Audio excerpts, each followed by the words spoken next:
Let's move forward with a little bit of football talk here.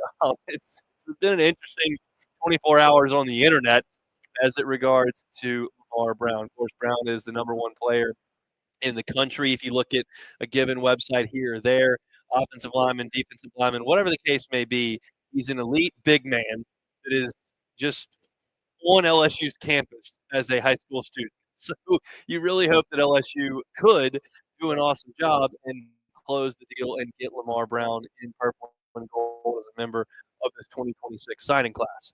But they got a lot of competition, and he was at Texas A&M over the weekend. He's taken his official visits. He's looked at Miami, looked at Texas A&M. Certainly, he's been to LSU a lot, being a UI student, and so there's heavy competition for Brown. And coming off of his official visit to Texas A&M, he basically made it sound like he was not going to take his official visit to LSU this coming weekend. That's obviously something that the Texas A&M staff is telling him, like, hey, you know you like it here, you know you're welcome here, you know what you're a priority here, you need to be here. Don't even take that visit next week. No need to do that. You've got your option right here, and that's a very common way to recruit. Nick Saban used to say, you took a visit somewhere else, like your spot's not guaranteed here. Like he was not going to allow high schoolers to go on other visits once they had committed to his program. And different coaches have different thoughts on all that. And my contention is certainly if you're a young person and the NCAA is going to foot the bill or the schools are going to foot the bill for you to take 5 visits around the country and you've never been out of your parish or county in some cases, like that's a pretty cool opportunity to take. I'm all for that. Go see stuff. Go do things. You've earned that opportunity. Um, but coaches don't see it that way. They're like, hey, we want you, so don't go see anything else. And it appeared that that was going to be the case. The Texas A&M was going to win out there, and he wasn't going to visit LSU. That's changed in the last 12 hours. Pete Nakos, Hayes Fawcett, and then Lamar Brown on his actual Twitter profile said, "Hey, I'm going to LSU. Let's do this." And that was kind of the contention. I've been following this through Trey Dixon and the crew over at the Bengal Tiger on 3. And so, look, that decision's not being made on Monday, whether or not he's going to visit LSU campus this coming weekend. Brown has now figured out that he is going to make that trip. Here's my personal piece on this. Okay. I, as a young person, high school, college, young professional, like lived and died with high school recruiting for the football program. Such a massive deal. And when you lost a guy, it felt devastating. When you got a guy, it was the biggest deal. And I felt that way for a long time. And then you start to realize, like, as young people make decisions like young people do and flop this and that and are committed one place for 8 months and then jump in and sign somewhere else at the last second. The NIL being the way it is now, it's like I can't gather the interest to follow this day in and day out. Not even in the summer when it's at its fever pitch and there are camps going on and things happening, commitments are prevalent. Like I can't get invested in it at this point. I will tell you this.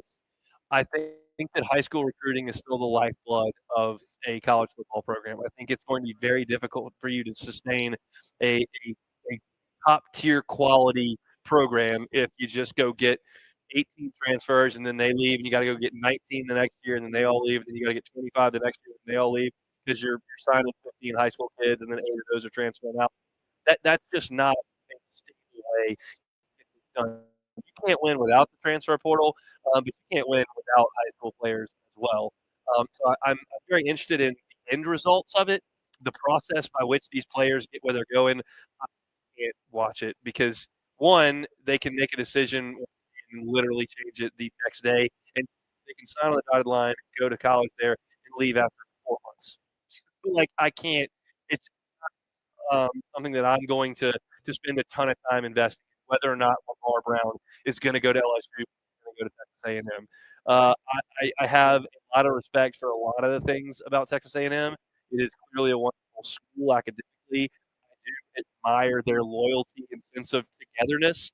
Do I think it's a weird place? I do, but that's not important because I'm a 37-year-old uh, sportscaster, and these are 18-year-old kids that are picking a place to go to college.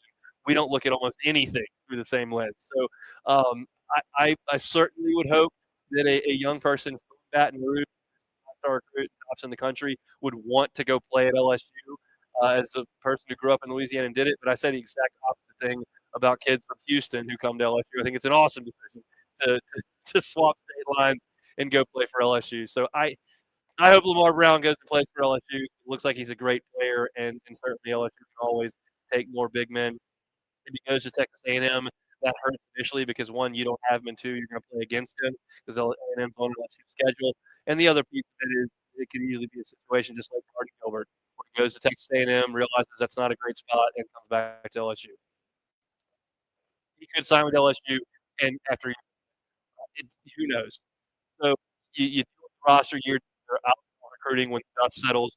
I'm just not going to be able to spend a lot of time wondering whether or not Lamar Brown wants to go eat a dinner and tour the Cox facility and put on a uniform photo shoot in Baton Rouge. I hope he does. I just can't get invested in the day-to-day deal and who's doing. I think LSU's class is going to be really, really good. I think it'll be better if Lamar Brown's a part of it. And I think that half the class that inks with LSU in 2026 probably will transfer out at some point in the next 3 years because that's just the way this thing goes. I think LSU is in a good spot in terms of their plan to build a roster. I think Lamar Brown is in that plan for the next couple of rosters. Hopefully they can get him in and treat him well if he makes that decision. But we'll learn that signing day rolls around in December. So that's our update on Lamar Brown. He went to A&M, was not going to visit LSU, now is going to visit LSU, and no decision seems imminent on where his commitment and signature are going to be, whether it's between those two schools. So a little LSU football update there. If you're looking for LSU football content, you can find it at Hunt on LSU on YouTube or wherever you find your podcast on LSU. Hey, thanks for watching Hunt on LSU. Before you get out of here, do us a couple of favors. Hit that like button, leave your comments below, and subscribe to the channel for all your Fighting Tiger football talk. See you next time.